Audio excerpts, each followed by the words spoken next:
Hi everyone, Alex here from the Orange County Gaming Group, and I'm joined today by Leanne Taylor. And now with the Kickstarter wrapping up and us having collected all the audio that we had, we wanted to reach out to our backers and anybody else interested in fantasy audio and really show what can be done with the audio that we're sourcing. In fact, we want to really encourage people to go beyond the title and explore the versatility of the audio that we've sourced and really see the power of it and how it can be used in all forms of different games and scenarios. With some more details of exactly what we have planned for this video, I'll kick it over to Leanne. So what we're going to do with this video is we're going to take 3 of the sound effects we've created. We're going to use each one of them separately in-game, and then we're going to discuss each one of them separately out of game together to really showcase how many uses they all have.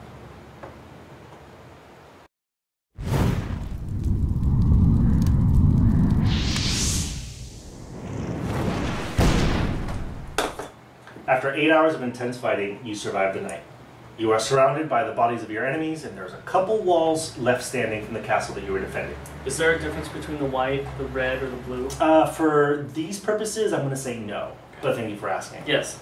As the sun crests the hills, it does reveal that there is one more wave of enemies attacking, and as a matter of fact, you hear the dreaded sound of heavy catapults being brought into range. I so hate. There goes our walls. Yeah. They light the pitch and they begin lobbing shells into your position. Roll d20s, please. So what you just saw was our dramatization of an in-game example of us using Fireball in a way other than what it's titled. We used it as a catapult, which worked extraordinarily well in my opinion. Mike is going to tell us a couple of other ways we can use it. Well, the first is obvious, other fire spells. There's plenty of them out there: Delay Blast, Fireball, Flaming Sphere, Flame Strike, Meteor Swarm. But I think another thing, in keeping with the spirit of kind of thinking outside the box and the catapult example, I think, a fire giant. PCs come across a fire giant, he ignites a boulder, hucks it at the PCs, done deal. You could totally use that sound effect for that. Yeah. That's exactly what I would imagine it sounds like. So that's kind of what I think. What do you think? Yeah, I mean, I've got, you can use it as a single strike meteor. It just hits the ground and you can use it to introduce an interesting NPC or to just throw your PCs for a loop. Or a bomb, like a fire pot. Like you just, someone just ignites it and just hucks it over the wall. Surprise, PCs! You can always do something like that. Yeah. There are tons of ways to use this. Your imagination is the ceiling.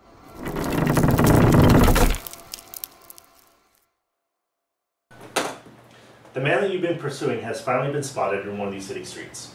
You rush to that street as fast as you can. Unfortunately, when you get there, you find that he just killed his target. Of course.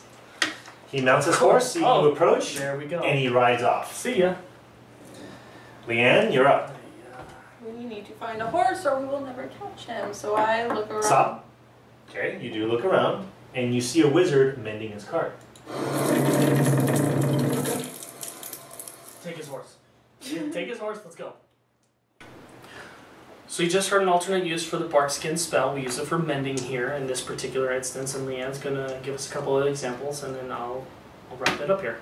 So barkskin, as you can hear, is a really woody spell, or sound. Wood. You can hear it creaking, you can hear it cracking.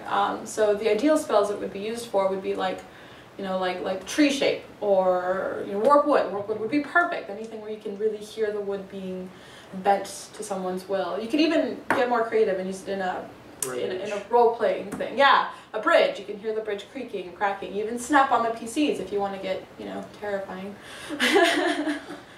Well, and then of course without saying, we're staying out of the book of erotic fantasy on this one, but a dryad facing her tree, for instance, it could definitely be used in that particular instance. But again, like we said for Fireball, your imagination is the ceiling, so run with it. If you think it's a sound that can work with whatever you're using, feel free.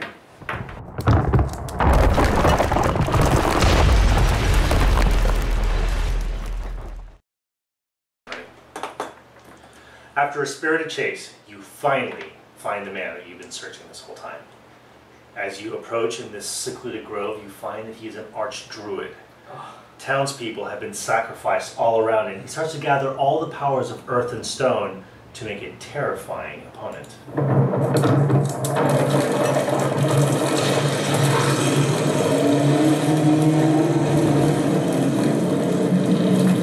Mike, it's your turn. Of course. So I turn to her. Hey, those mountains way over there seem adventure worthy. All right, everyone. Well, you heard the sound effect Crumbling Tower, which we use in this case to dramatic effect to have an archdruid summon a great earth elemental, which Mike promptly ran from. But anyway, so we have some other ideas on how we can use this sound effect reasonably quickly with just kind of spitballing some ideas. Mike, you had a couple ideas of how else we could use Crumbling Tower. Yeah. So in keeping with our format, I know that I don't play druids that often, but I do know that they do have a spell. There is another spell that you can use this with, Bombardment. I know it's kind of a higher end, higher level spell, but it has that same kind of crumbling effect and falling apart and all that good stuff. So it could double for that, just that one particular sound effect, because I do know that you threw in the Terrifying Roar, which I probably ran from, because that's me and that's what you put against us. But anyway, other things that you could use it for are, stepping away from spells, avalanche, rock slide, cave-ins were some of the things that I kind of thought of. Yeah. You're more familiar with like splat books and some of that. Well, yeah. I mean, if we're going to go into stuff. if we're going to go into specific, gaming material, if we're going to get really esoteric, there's the Avalancher. I don't know if anybody remembers from the MM3. It's a CR5 creature, pretty basic, but that's what he does. He sits astride cliffs and literally throws avalanches down on PCs. Yeah, that's... so, I mean, even for monsters, you can use this as an intro for some monsters that I'm sure most PCs have never faced. Probably not, but... So yeah, I mean, that's just some of the ideas that we are spitballing, and I'm sure you'll be able to come up with a lot more as you start to really own some of the sounds that we're going to be releasing soon. Hey everyone, so hopefully some of the reenactments that we did and some of the discussions and dramatizations that we did and some of the discussions about how to use audio in various different situations was helpful and hopefully a little entertaining. But like we said, we're going to do a series of these. We want to really showcase just how much mileage you can get from all this audio. There's going to be an awful lot being released, and I'm sure you guys are going to be a lot more creative than we are. So Mike, anything else to add to the wrap up as far as what we just did? Well, I mean, we have, it's over 140 sound effects, Monsterscapes, soundscapes. And we just basically took the three probably most used and easiest ones to kind of come up with alternatives. These are pretty simple. And this is just us off the cuff. So with just coming up with one or two additional uses for these, you're going to have over 300 sound effects, over 300 different sounds or ways of using these sounds. So the versatility is really there for all this stuff. But, I'm sure there's a dozen or 100 people screaming at YouTube right now, "Oh my God, why didn't they see this spell? Oh, they're idiots. God, I got to leave a comment right now." Let's do it. Bring it. So, and then maybe we'll do a video. I mean, we're going to be doing more videos. Maybe we'll throw one of these really good comments or suggestions out there. So. Or we should explore layering. I know we barely touched on it on this video, and we could. I mean, once you open up layering, then there's going to be really no limit. Right, but I mean, are we gonna talk about awards? So no, we're not. Okay, so then that didn't happen. That was not heard by anyone. Thanks. Yeah. So leave your comments below. And we'll get to them as soon as we can, and we'll look forward to having some more videos and really bringing out this aspect of gaming that has really never come before.